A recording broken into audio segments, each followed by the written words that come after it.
Hello and welcome to coverage of the Modern Super League. This is Season 1 coverage. I'm Marshall Sutcliffe, and sitting right next to me on the other side of the country, it's Mike Sigris. Mike, welcome to the virtual booth here. It's nice to have you with us. Thanks. Thanks for having me. I don't see any kids running around behind you. Did you get the night off? Or? Yeah, they're sleeping. The wife's taking care of them in the other room for now. All right, well, fair enough. We'll see how long that stays the truth. But we've got a lot of action tonight, Siggy. We're going to be watching 5 different Modern matches by some awesome and exciting players. You're even one of them. We're going to keep eye on that. I thought I'd take a minute before we dive into the Modern Super League for tonight to talk to you a little bit and get caught up with how our Player of the Year is doing. How's life been, Siggy? You've had maybe a little bit of time off from Magic here to enjoy your new family. What's been going on?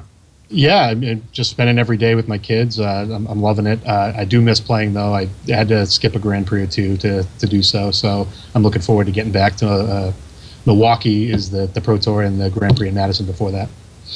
Yeah, so, after your big finish for the year, was there kind of a letdown for you as far as like pressure goes? I mean, I can imagine that like such a huge finish for you probably left you with a little bit of calm after that storm. Yeah. It was disappointing to not do well at Worlds. I mean, I did okay, but won 6 matches. But it was a big sigh of relief. I'm looking forward to the new season and getting started and start accumulating points again. See if I can run it back. You feel rusty? How quick does the rust? I do definitely feel rusty. I haven't even got to play Magic Online much because of the girls. So I do feel rusty. I'm looking forward to testing for 2 weeks straight, getting away from the distractions of that, and then of course I'm going to miss them, but gotta get back on the horse. Your daddy game's on point, but yeah. you gotta work on tapping some lands here. Now you're gonna get a chance to knock some of that rust off tonight in your match against Luis Scott Vargas. I'm sure he'll aid you in making sure that you're not rusty anymore. But why don't we take a look actually at a little bit bigger picture here for Modern Super League. We're coming into the second week of action, and I want to take a look at the bracket, which shows us that this is a double elimination league. Now, I think that it's easy to look at this bracket and get a little bit overwhelmed, right? I mean, somebody like Randy can just pick these things apart, but like us human beings, when I look at this, I'm like, wait, what is going on here? And it's actually quite simple. This just illustrates the basic premise of a double elimination tournament, which is that each player gets to keep playing until they lose twice. That's it. It's that simple. And this bracket sort of maps out, well, one of these players has to lose, so they're going to bump down into a lower bracket, and they don't have any more losses to give, and they get to keep going all the way to the end. And you can see, you can get an idea of what happened in the first week there on the upper left-hand side. We saw Willie Adel defeat Luis. We saw Patrick Dickmann defeat you to move on to play against Willie. We saw Cedric beat Reed Duke, and Sean McLaren got by Li Shitian. And then down on the bottom, you see that Willie Adel's already in his spot as Patrick Dickmann beat him in the next round. So Willie won one, but then lost one, so he doesn't have as much to give. And this week, we're going to watch 5 more matches. We're going to see Li Shitian versus Reed Duke. We're going to see Luis Scott Vargas versus you, Siggy. We're going to see Cedric Phillips play against Sean McLaren. We're going to see the loser of the third match, so that's the McLaren-Phillips match, play against the winner of the second match, so that's either Luis or you. And then we're going to see the winner of the first match, so Li Shitian or Reed Duke, play against Willie Adel. And, these things will sort of play themselves out as they go, and that's going to lead us into the third week of action, where we're going to actually determine our Modern Super League champion and the person that gets to move on and play in the Super Duper Duper League at the end of everything.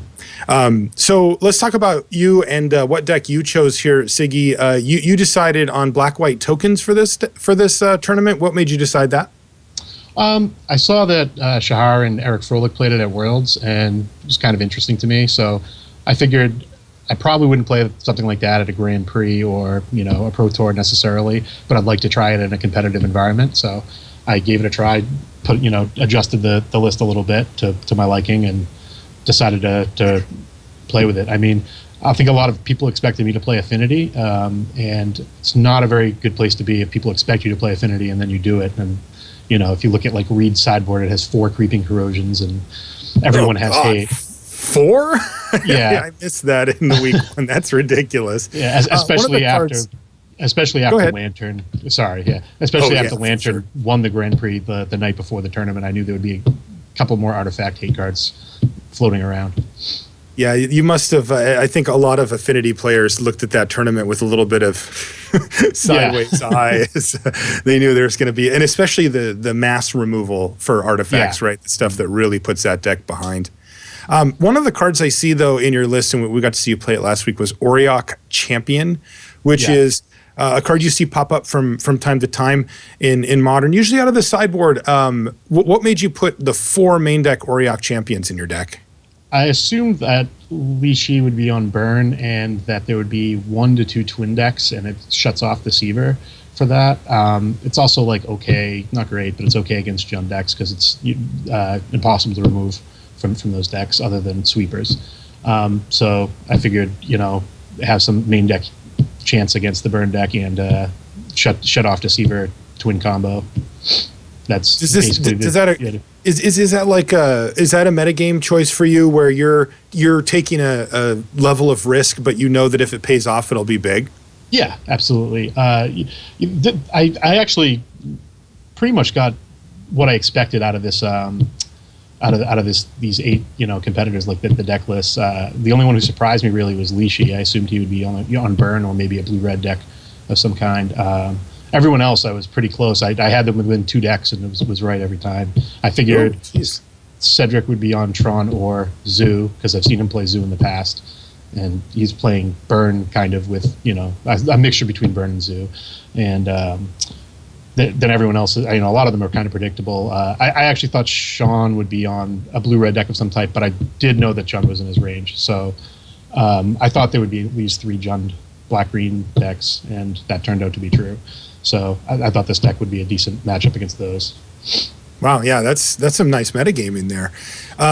So let's take a look, though, at our first round, because you and I are going to be covering that one coming up together here in the booth, and that is Lishi Tian versus Reed Duke. So if we could take a look at either one of their deck lists, we'll just sort of go in whichever order. But these guys in the first week, they both lost. So this is an elimination match. In fact, 4 of our 5 matches tonight are elimination matches, meaning that half of this starting league is going to be gone after tonight. This is a big night. This is the sort of the pivot point and the last chances for a lot of these players. And we get a look at what Lishi Tian decided to bring to the table for the Modern Super League here, and he's going to be leaning on his little elf friends to keep him from being eliminated here against Reed Duke. What do you make of this Elves deck in Modern? It's interesting. It's very consistent. It's doing what it's doing over. It's going to do what it's going to do, and if you don't have ways to interact with it, it's going to deal you a lot of damage really quick. I think it's a little fragile, but other than that, it's pretty solid.